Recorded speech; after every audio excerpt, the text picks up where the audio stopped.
ถ้าจะถามป้าว่าอยากจะบอกอะไรกับกุ้งป้ามีเรื่องที่บอกเขาเยอะ แต่ก็ไม่อยากบอกดีกว่า เพราะว่ามันเหมือนกับพูดไปไร้สาระ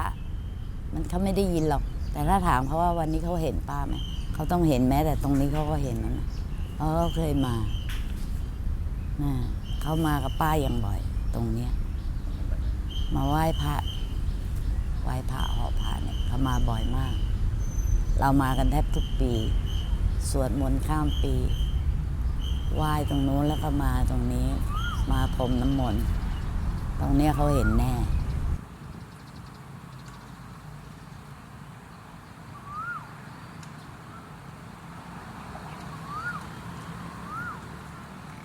อากงเป็นคนยิ้มหวานนะแล้วเขาก็ชอบยิ้มมาให้เราอ่ะเราก็ชอบแล้วก็คุยกันตั้งแต่นั้นมานั่นแหละเราก็คิดว่ารู้สึกว่าเวลาเขาไม่เจอเขาทำไมหายไปไหนแต่ถ้าเขาไม่เจอเราเขาก็ต้องรีบจะหอบมาหาเราถ้ามีโอกาสอ่ะแล้วก็รีบนี่มันใช่นะหรือว่าอะไรเงี้ยต่อไปมันก็เป็นความห่วงใยซึ่งกันและกัน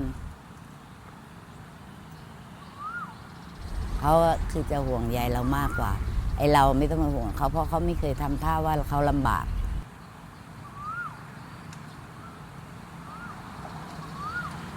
ป้าเข้าไปทำงานในโรงไม้อะ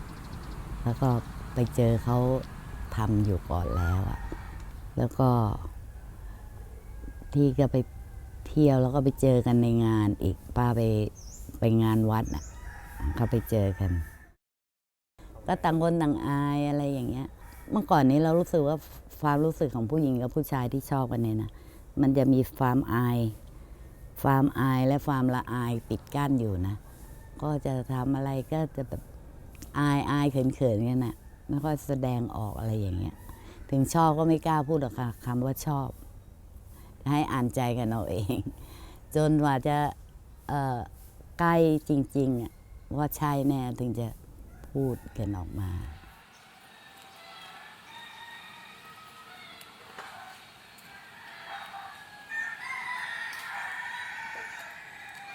นู่นป้ามาตั้งไกลนะนี่แถวนี้คือเป็นบริเวณที่เราจะขึ้นมาเรื่อยๆแต่ที่วันนั้นที่ป้าให้เขาพาขี่คอมาจากหน้าปากทางมาได้ครึ่งทางเขาบอกถ้าไม่ลงเขาต้องกิ้งเนี่ยองค์พระใต้เนี่ยที่เขามาสร้างใหม่เมื่อก่อนนี้จะเป็นถ้ำมีค้างคาวอยู่เยอะมากแต่ตอนนี้เขาทำใหม่แล้วนี่นึกไปถึงตอนนั้นอายุ16-17ที่มาเที่ยวนี่โอ้โหจะมีค้างคาวเป็นฝูงใหญ่มากเลยค่ะแล้วก็ตอนนี้เราย้อนมาดูก็เลยอยากทราบ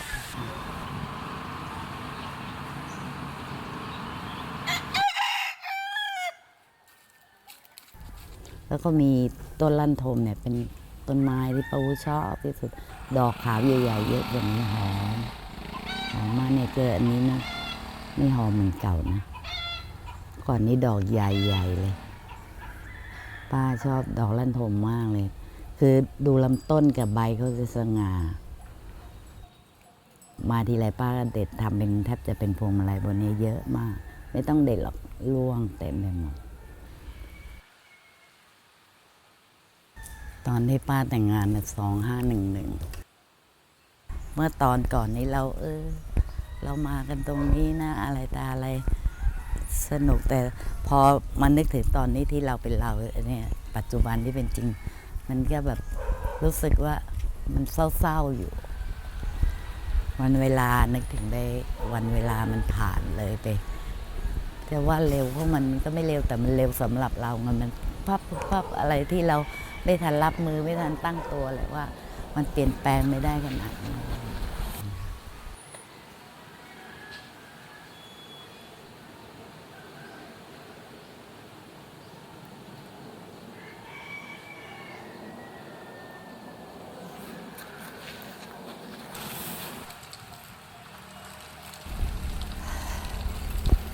ความรู้สึกเรายังเหมือนเดิมนะ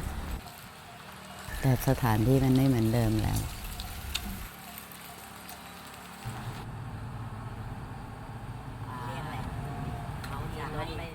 วนกันนะนั่นแหละแค่เนี้ยป้าลืมได้เมื่อเช้าพี่ก็อยู่แถวนี้นี่นะเดี๋ยวเราไปเข้าน้ำฝนก็มีทางเลี้ยวเข้าไปเมื่อเช้าที่มีมาคดีของ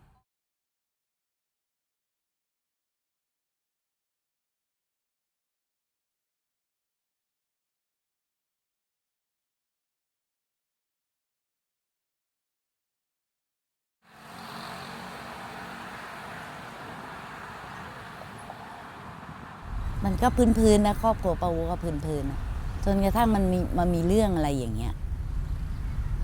มันจากที่ว่ารักเนยแบบธรรมดามันกลายเป็นตอนนี้มันเป็นห่วงเป็นใยมากขึ้นฝ่าเก่ามันกลับมาเหมือนกับว่าอุ๊ยมันรักมากทั้งรักทั้งห่วงอ่ะคราวนี้เราก็จะนึกถึงว่าไอ้เรื่องที่เคยมีเราไม่น่าจะเคยทะเลาะกันเลยนะเนี่ยเขามาโดนอะไรอย่างนี้เราเป็นห่วงมากเลยนะอะไรอย่างเงี้ยแล้วพอเขามีปัญหาอะไรได้เข้าไปอยู่นั้นเรารู้สึกสงสารอะไรอย่างเงี้ยก็อยากจะแบบว่าพูดห่วงใยกันให้เขาคลายอะไรอย่างเงี้ย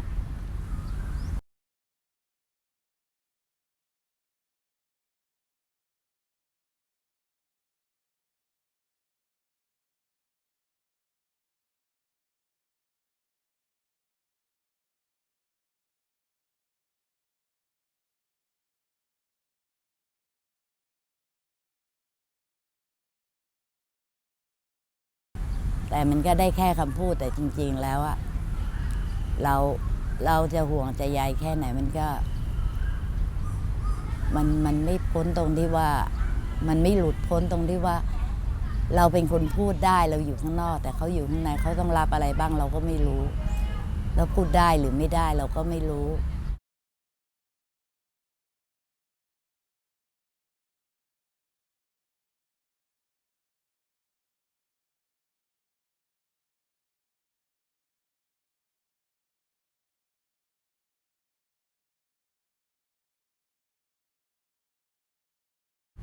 เนี่ย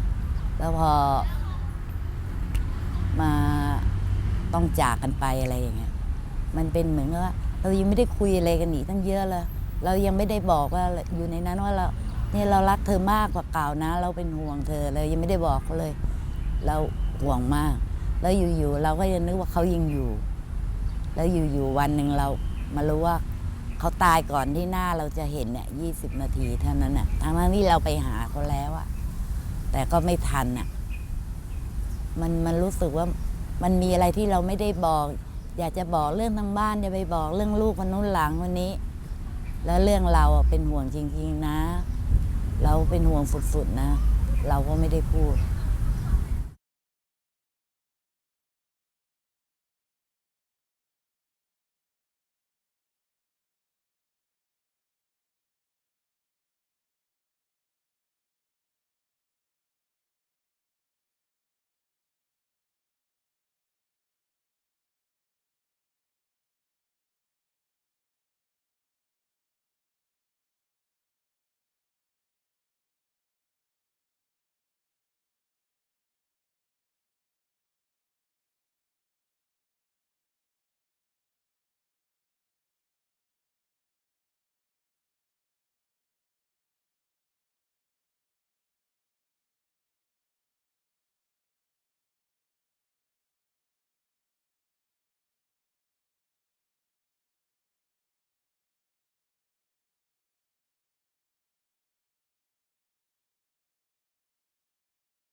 ป้าวูเหงาไหม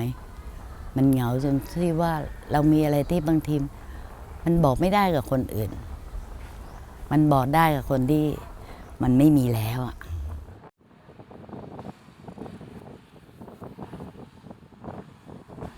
เรื่องราวในโลกนี้มันมีเยอะแยะที่เราจะพูดได้หรือไม่ได้พูดกับใครความเหงามันจะแทรกเข้ามาตรงนั้นนะ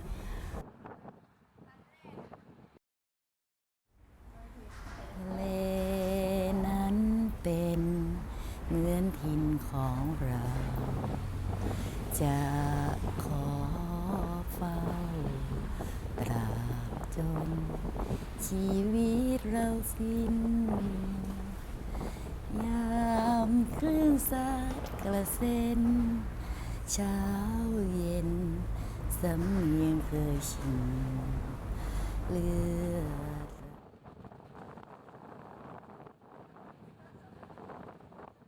ถ้าจะถามว่าบำบัดด้วยอะไรบางทีเจอเรื่องเครียดเรื่องอะไรที่หรืออะไร คือหนึ่งกลิ่นหอมกับเพลงแล้วขออยู่ที่เงียบๆแล้วฟังเพลงที่ชอบที่ใช่ แล้วก็ถ้ามีกลิ่นหอมมั่งอะไรเนี่ยแค่นี้ก็พอละแค่นี้ก็สุขละก็เหมือนที่